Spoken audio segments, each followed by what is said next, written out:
Hey, what's going on, people? Back at it again. This today's particular topic is about, you know, those who have watched this channel for quite a bit or somewhat know that I'm a huge fan of the idea of basic income, um, or UBI, or the freedom dividend, or guaranteed basic income, that sort of thing, right? $1,000 a month for every adult citizen 18 and older. Uh, I see it as a form of an investment back into the people, because most are consumers, and that's what they do. Use it for consumer purposes. But the thing is, as much as I like the idea, some of the people who are like selling the idea, particularly on the right, like Charles Murray, are trying to sell it as a whole replacement for like all the other social programs, even Social Security, even Medicare, even Medicaid, let alone the fucking hodgepodge of welfare programs and all that. I mean, that is not the way to go. I mean, they're trying to sell like that. It's just no. It's just only $1,000 a month. That's woefully insufficient, just to or even justify replacing the fucking yeah, the whole shebang just for a fucking UBI check of $1,000 a month. That is, in my view, fucking is just unnecessary and stupid. Not the way to go. You'll make things much worse in the end. But there are also some people who are on the left, or very left,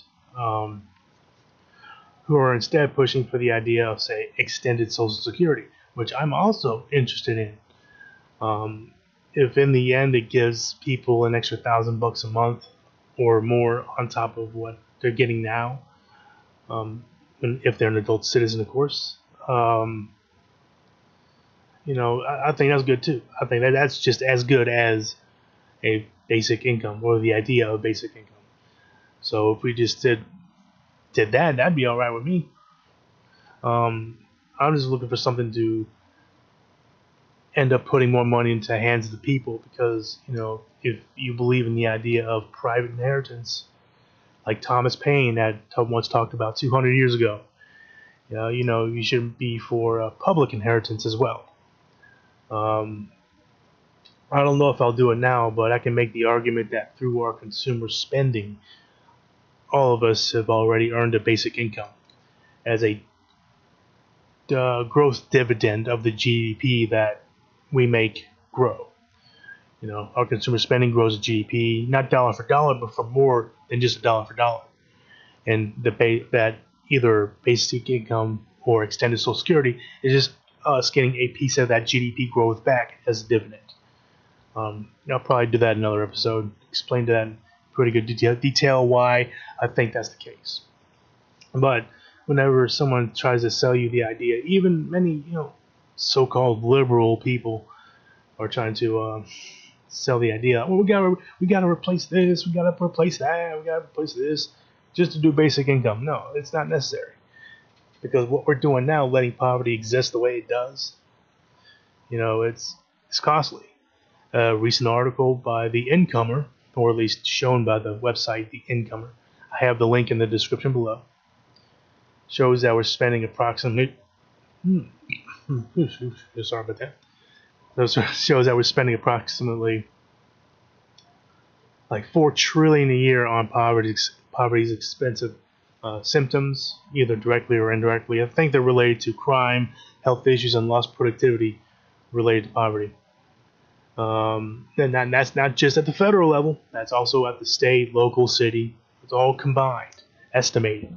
Granted, it is an estimate, but they do have a study on the that link that I told you about, to childhood poverty costing over a trillion, like 1.05 trillion a year, just related to crime, health issues, and lost productivity related to poverty.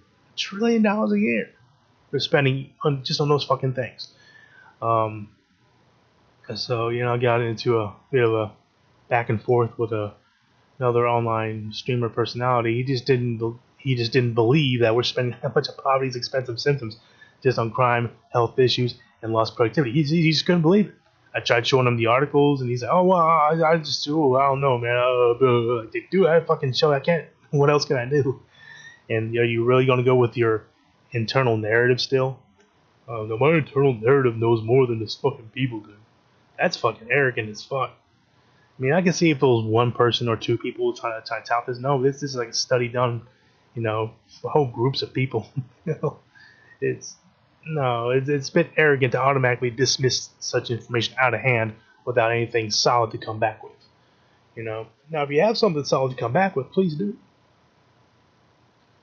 But he didn't have anything, and the guy was getting kind of huffy towards the end of the conversation too. I was like, "Hey man, you just take it easy," and I wasn't trying to upset the dude, just So we got to realize what we're doing now, and letting poverty exist the way it does, and the symptoms is really costly, more than the net cost. And I have to say that, enunciate that, the net cost of a basic income, which is about $600 billion a year, versus the $4 trillion we're approximately spending on poverty symptoms.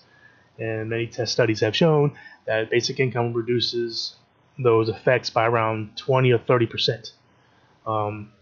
So just that alone, we break even, at least, on the dollar amount. So, not to mention, Business Insider, I think it is, or Forbes, I'll put that link below as well, says that if we did a basic income, or something like a basic income, $1,000 a month per adult citizen, we would actually end up growing after 8 years as icing on the cake.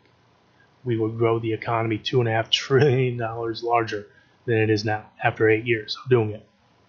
Again, that's icing on the cake. I've got some people on the right who are trying to purposely confuse. Wait, you only get $200 trillion? No, that's the growth added to after the fucking saving. So it's just really weird. It's just like people like me who want to do basically a UBI plus or extended Social Security. By the way, I'm also for, at the same time, a federal job guarantee. I support that idea at the same time too. So if some of you guys are watching this, this guy doesn't even know, he's probably against the federal job guarantee. I'm not. I think we should invest a lot more in people, and that would be a great way to do it too. But let's just give my thoughts on this. A little bit of update. Plan to do more, videos explaining my position on this and why I think this way, and that I do. So look out for that. Also, don't forget to check out my series of political prediction videos. I have certain authority. Well, I don't have authority. I have it on some good authority that certain things are going to happen down the way. So, hey, give that a look too. So, also, I stream regularly on Twitch. Just go to Twitch and type in the search, the Everyday Progressive Show, and you'll find me. The graphics are pretty much the same, so it's not hard to miss. So, with that being said, you guys take it easy, and thanks for watching.